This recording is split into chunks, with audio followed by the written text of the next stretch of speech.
أنا تلميذ البخاري خير كالنهر الجاري نور كالقمر الساري في روضات البخاري أنا من أهل القرآن أنا عبد للرحمن اللهم املأ قلبي بالسنة والقرآن. بسم اللہ الرحمن الرحیم الصلاۃ والسلام علی رسولہ الکریم وخاتم النبیین صلی اللہ علیہ وآلہ وسلم. جی الحمدللہ صحیح بخاری تفہیم البخاری مختصر تشریح. جی آج انشاءاللہ ہم حدیث نمبر 42, 43 اور 44 دیکھیں گے انشاءاللہ کہ ہمارے لیے رسول اللہ صلی اللہ علیہ وسلم نے کیا فرمایا. جی صحیح بخاری میں ایکچولی چیپٹرز ہیں اور کبھی کسی چیپٹر میں کوئی ایک حدیث ہے، کسی چیپٹر میں زیادہ احادیث ہیں، کوئی چیپٹر صرف بس نام ہے اور حدیث اس میں نہیں ہے. اس طرح سے میں انشاءاللہ چیپٹر کی بھی وضاحت کرتا رہوں گا. آج جو چیپٹر ہے وہ ہے باب احب الدین الی اللہ عز وجل ادومہ. یعنی یہ اب جو چیپٹر ہے یہ اس موضوع پر ہے کہ اللہ کو دین کا وہ عمل سب سے زیادہ پسند ہے جس پر دوام اختیار کیا جائے یا اس کی پابندی کی جائے. اس میں جو حدیث لے کر آئے ہیں وہ ایک ہی حدیث ہے. حدیث نمبر 42 ان عائشہ ان النبی صلی اللہ علیہ وآلہ وسلم دخل علیہا وعندها امرأة قال من هذه قالت فلانة تذكر من صلاتها قال مه عليكم بما تطيقون فوالله لا يمل الله حتى تملوا وكان أحب الدين إليه ما داوم عليه صاحبه. بہت پیاری حدیث ہے، ہم سب کے لیے اس میں بہت بڑی نصیحت ہے. عائشہ رضی اللہ تعالیٰ عنہ سے روایت نقل کی گئی کہ رسول اللہ صلی اللہ علیہ وآلہ وسلم ایک دن ان کے پاس آئے. اس وقت ایک عورت میرے پاس بیٹھی تھی. آپ علیہ السلام نے دریافت کیا کہ یہ کون ہے؟ میں نے عرض کیا فلاں عورت ہے، اور اس کی نماز کے اشتیاق اور پابندی کا ذکر کیا. آپ صلی اللہ علیہ وسلم نے فرمایا ٹھہر جاؤ، سن لو، تم پر اتنا ہی عمل واجب ہے جتنے عمل کی تمہارے اندر سکت ہے. اللہ کی قسم ثواب دینے سے اللہ نہیں اکتاتا مگر تم عمل کرتے کرتے اکتا جاؤ گے، اور اللہ کو دین کا وہی عمل زیادہ پسند ہے جس کی ہمیشہ پابندی کی جائے. جی اس حدیث میں ہمارے لیے بہت ایک اہم جو ہے پیغام ہے، لیکن اس میں فلانتن کا جو ذکر کیا گیا ہے کہ فلانتن کون تھی، اس کے بارے میں فتح الباری میں حولۃ بنت تویت رضی اللہ تعالی عنہا کا ذکر ہے کہ وہ وہاں پر موجود تھیں، ان کا نام ہے، اور وہ یعنی ان کی جو پہچان تھی وہ کثرت نماز تھی. وہ بہت کثرت سے نماز پڑھا کرتی تھیں اور وہ ان کی پہچان بن گئی تھی. تو عائشہ رضی اللہ تعالیٰ عنہ ایکچولی ان کے لیے تعریفی کلمات کہہ رہی تھیں. تو جو آپ صلی اللہ علیہ وسلم نے بیچ میں فرمایا نا مہ کا مطلب ہے بس کرو. بس کرو کا مطلب ہے کہ اتنی تعریفیں نہ کرو، بس کرو، رک جاؤ. اب جیسے پہ یہاں پہ انہوں نے اس کا ترجمہ کیا ہے ٹھہر جاؤ سن لو، ٹھہر جاؤ سن لو. اور ان کی نمازوں کا بہت زیادہ چرچا تھا. ہاں جی تفہیم میں دیکھتے ہیں کہ شیخ صاحب اس میں کیا لکھتے ہیں. انہوں نے لکھا کہ معلوم ہوا کہ عبادت کی زیادتی مطلوب نہیں، اس کی پابندگی اور ہمیشگی پسند ہے. تھوڑے عمل میں انبساط و فرحت بھی رہتی ہے اور آدمی کو اس کو دیر تک نبھا بھی سکتا ہے، اور زندگی کی گوناہ گون ذمہ داریوں کے ساتھ ایسی ہی عبادت اختیار بھی کی جا سکتی ہے جو انسان کی عبدیت کے احساس کو ہمیشہ اور ہر دم برقرار رکھ سکے اور اسے عام انسانی فرائض کی بجاوری سے روکے بھی نہ رکھے.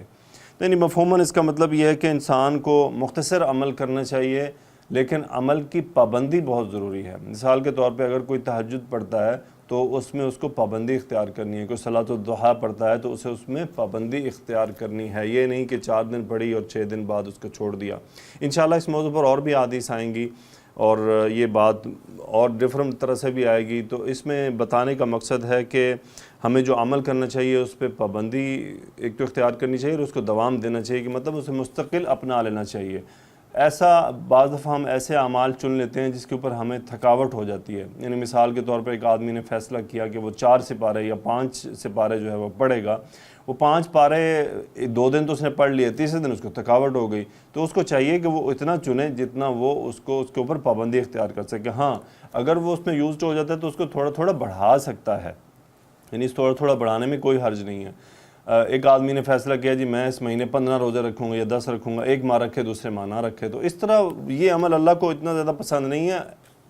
کم عمل، مستقل عمل، پابندی کے ساتھ کیا جانے والا عمل اللہ عز و جل کو زیادہ محبوب ہے، جس کے اوپر پابندی کی جائے۔ جی الحمدللہ ہم دوسری حدیث دیکھتے ہیں۔ اچھا دوسری نیکسٹ حدیث میں آتے ہی ہمارے پاس باب چینج ہو گیا، باب زیادت الایمان و نقصانی ہی، ایمان کی کمی اور زیادتی کے بارے میں۔ اس میں اللہ تعالیٰ کا انہوں نے قول سب سے پہلے لکھا ہے، وقول اللہ تعالی اعوذ باللہ من الشیطان الرجیم بسم اللہ الرحمن الرحیم وزدناہم ہدی ویزداد الذین آمنوا ایمانا وقال اليوم اکملت لکم دینکم، اور ہم نے انہیں ہدایت مزید دے دی۔ اور دوسری آیت ہے، اور اہل ایمان کا ایمان بڑھ جائے، پھر یہ بھی فرمایا کہ آج کے دن میں نے تمہارا دین مکمل کر دیا۔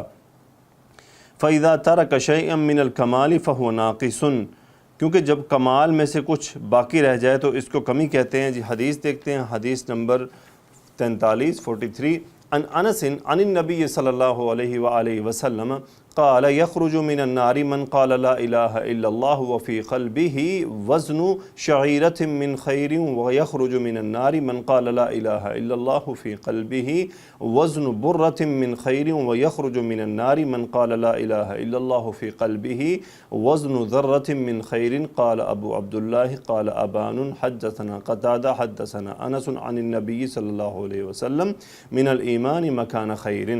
حضرت انس رضی اللہ تعالیٰ عنہ کے واسطے سے نقل کیا کہ وہ رسول اللہ صلی اللہ علیہ وسلم سے روایت کرتے ہیں کہ آپ علیہ السلام نے فرمایا، جس شخص نے لا الہ الا اللہ کہہ لیا اور اس کے دل میں جو برابر نیکی ایمان ہے تو وہ دوزخ سے نکلے گا، اور دوزخ سے وہ شخص بھی نکلے گا جس نے کلمہ پڑھا اور اس کے دل میں گیہوں کے برابر ایمان ہے، اور دوزخ سے وہ بھی نکلے گا جس نے کلمہ پڑھا اور اس کے دل میں ایک ذرہ کے برابر ایمان موجود ہے۔ جس کی تفہیم میں لکھتے ہیں، محض زبان سے کلمہ پڑھ لینا کافی نہیں جب تک دل میں اس کلمہ کی حقیقت جاگزین نہ ہو جائے۔ ایمان اگر ہے تو سزا بھگتنے کے بعد بھی بخشا جانا یقینی ہے۔ اس حدیث میں ایمان کو چند چیزوں سے تشبیہ دی گئی ہے، مطلب یہ ہے کہ کم سے کم مقدار میں بھی اگر ایمان قلب میں موجود ہو تو آخرت میں اس کا فائدہ حاصل ہوگا۔ حدیث میں خیر سے ایمان مراد ہے، پھر آخر میں بخاری نے خود ایک روایت کے حوالے سے کہہ دیا کہ اس میں ایمان ہی کا لفظ آیا ہے۔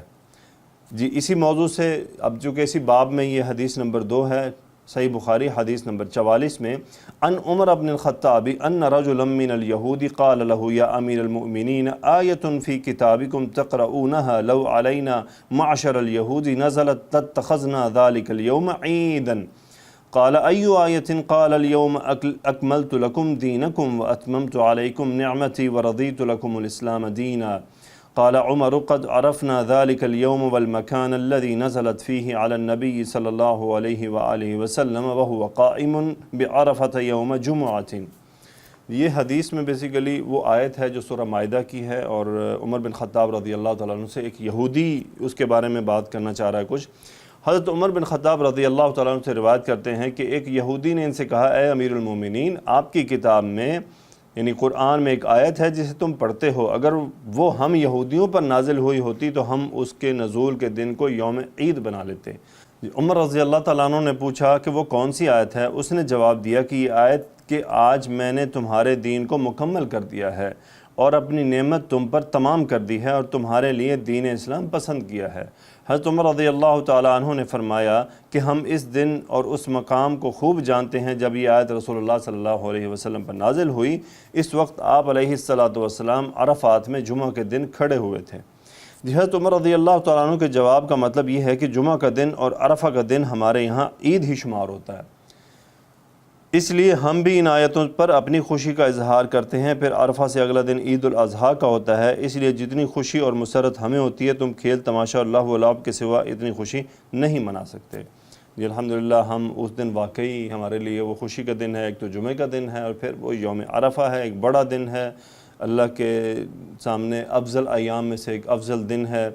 اور یوم عرفہ وہ دن ہے جس دن ہم روزہ بھی رکھتے ہیں، جو ہم یعنی جو حج میں نہیں ہوتے اور جو حج میں ہوتے ہیں وہ تو وقوف عرفہ کرتے ہیں۔ تو الحمدللہ اللہ کا احسان ہے کہ اللہ نے ہمیں دین عطا فرمایا، دین اسلام عطا فرمایا اور اسے مکمل کر دیا، اس میں کوئی کمی نہیں چھوڑی، اور رسول اللہ صلی اللہ علیہ وسلم نے اس کو آگے پہنچانے کا پورا حق ادا کر دیا۔ ہم شہادت دیتے ہیں، گواہی دیتے ہیں کہ رسول اللہ صلی اللہ علیہ وسلم نے پورے کا پورا دین ہم تک پہنچا دیا۔ جی الحمدللہ آج ہم نے 3 احادیث دیکھی۔ پہلی حدیث جس کا موضوع تھا عمل پر دوام اختیار کرنا، دوسری حدیث جو تھی وہ ایمان کے کم سے کم درجے پر تھی کہ کتنا ایمان ہو تو وہ جہنم سے نکال لیا جائے گا، یعنی ایمان اگر ذرہ برابر بھی ہے، کسی نے ذرہ برابر ایمان بھی اپنے دل میں لے کر وہ مرا تو انشاءاللہ وہ روز قیامت حساب کے بعد یعنی وہ جہنم سے دوزخ سے نکال لیا جائے گا۔ اور تیسری حدیث اس آیت کے بارے میں تھی جس کے بارے میں یہودی نے عمر بن خطاب رضی اللہ تعالیٰ عنہ سے فرمایا کہ اگر ہم پر یہ آیت نازل ہوئی ہوتی تو ہم اس دن عید مناتے۔ جی الحمدللہ اللہ کا احسان ہے کہ اللہ نے توفیق عطا فرمائی۔ انشاءاللہ یہ سلسلہ آگے جاری رہے گا۔ وآخر دعوانا ان الحمدللہ رب العالمین۔ الصلاۃ والسلام علی رسولہ الکریم۔